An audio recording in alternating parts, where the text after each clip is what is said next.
dari kelompok 1 akan mempresentasikan cerita tentang batu menangis. Sebelum itu, izinkan kami memperkenalkan diri. Perkenalkan, nama saya Kiana Devi Almahira. Perkenalkan, nama saya Sri Panurahma. Perkenalkan, nama saya Siti Kalisa. Perkenalkan, nama saya Riana Bariji Pradita. Selamat menyaksikan. Pada zaman dahulu kala, hiduplah seorang ibu dan anak perempuannya bernama Darmi. Ayah Darmi sudah meninggal saat Darmi masih kecil. Dulu mereka hidup berkecukupan, namun setelah ayahnya meninggal, ibu Darmi harus bekerja keras di ladang demi hidup mereka. Karena setiap hari bekerja di ladang, kulit ibu Darmi jadi kian gelap. Berat tubuhnya juga menyusut. Semua dilakukannya demi Darmi, putri satu-satunya. Namun, apa yang dilakukan Darmi? Dia tidak mau membantu ibunya. Kerjanya setiap hari hanya berdandan. Dia juga enggan keluar rumah karena takut kulitnya jadi gelap seperti ibunya. Suatu hari, ibunya hendak bekerja di ladang. Dia akan bekerja sampai sore, sebab musim panen sudah tiba. Ibu Darmi berkata pada Darmi, Darmi, bisakah kamu memasak hari ini, nak? Ibu tidak bisa pulang siang ini karena harus menyelesaikan panen kita. Jika udah selesai masak, maukah kamu mengantarkan ke ladang untuk ibu? Darmi yang sedang menyisir rambutnya yang indah terkejut.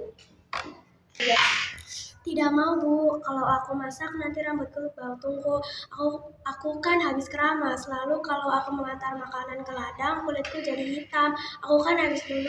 Ibu Darmi hanya menggeleng-gelengkan kepala sedih.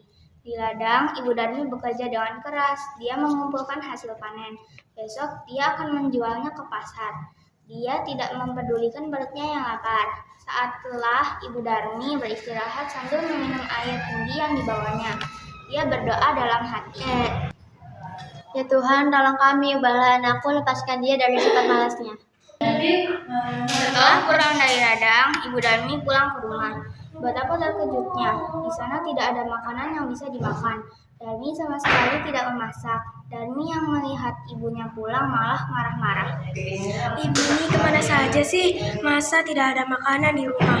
Aku kan lapar, seharian tidak makan. Darmi, tadi kan ibu sudah menyuruhmu untuk memasak. Aku tidak mau, Bu. Darmi meninggalkan ibunya yang kelaparan dan juga lelah. Keesokan harinya, Ibu Darmi sudah bersiap dengan hasil panennya. Dia akan pergi ke pasar. Darmi, ikutlah ibu ke pasar, nak. Ibu membutuhkanmu untuk membawa hasil ladang kita. Nggak mau, Bu. Nanti kulitku kotor, apalagi pasar kan becek. Aduh, aku nggak bisa membayangkan kulitku yang bersih ikutan kotor. Akhirnya, ibunya ke pasar sendiri dan membawa hasil ladang itu. Sorenya, Ibu Darmi membawa uang hasil panen. Tidak terlalu banyak, hanya cukup membeli benih dan makanan beberapa hari. Darmi yang melihat ibunya sedang menghitung uang, segera mendekati ibunya. Bu, bedakku sudah habis. Tolong belikan dong, Bu. Ya, besok ibu belikan, tapi kamu harus ikut supaya ibu tidak salah beli. Akhirnya Darmi dengan terpaksa ikut ibunya pergi ke pasar. Tapi Darmi berbisik kepada ibunya. Bu, nanti jalannya jangan berdampingan. Ibu di belakangku saja. Kenapa, Darmi? Pokoknya ibu jalan di belakangku. Darmi sebenarnya malu berjalan dengan ibunya yang berkulit gelap dan wajah yang tak terawat. Tiba-tiba di tengah jalan ada seorang teman Darmi yang menghampiri Darmi. Hai Darmi, kamu mau kemana? Aku mau ke pasar. Teman Darmi melihat ibu Darmi dengan pandangan bertanya. Dia siapa? Ibumu kah? Darmi yang tak ingin temannya tahu jika punya ibu yang kotor dan jelek segera menjawab. Oh, dia pembantuku, tentu bukan ibuku. Amit-amit. Betapa sedihnya saat ibu Darmi mendengarnya, namun hanya ditahan dalam hati. Mereka melanjutkan perjalanan. Darmi bertemu dengan temannya yang lain. Darmi, kamu mau kemana? Aku mau ke pasar. Oh, siapa yang di belakangmu? Apa dia ibumu? Bukan, dia bukan ibuku, dia pembantuku. Sungguh hati ibu Darmi sangat sedih, begitu tega anaknya.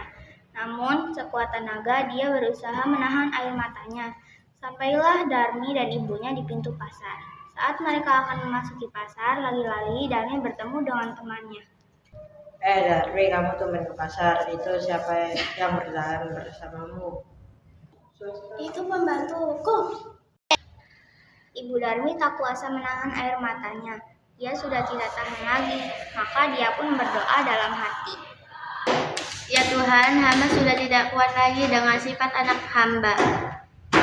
Tolong kiranya Tuhan menghukumnya dia menjadi batu. Setelah ibunya berdoa, tiba-tiba Darmi menjerit. Ibu, tolong aku. Apa dengan kakiku? Kenapa tak bisa digerakkan lagi? Sedikit demi sedikit, Darmi menjadi batu. Ibu Darmi menangis pilu. Maafkan aku nak, ini semua karena perbuatanmu terhadap ibu. Ampun Bu, ampun. Darmi tidak akan mengulanginya lagi. Darmi merintih sambil menangis meminta ampunan ibunya. Sayang, semua tidak bisa diulangi lagi. Darmi tetap menjadi batu, dia harus menanggung hukuman karena durhaka sama ibunya yang sudah menjaga dan merawatnya hingga besar. Batu itu akhirnya dipinggirkan orang-orang dan disandarkan di tepi tebing. Hingga sekarang, batu itu masih ada di Kalimantan Barat dan dinamakan batu menangis. Kesimpulannya adalah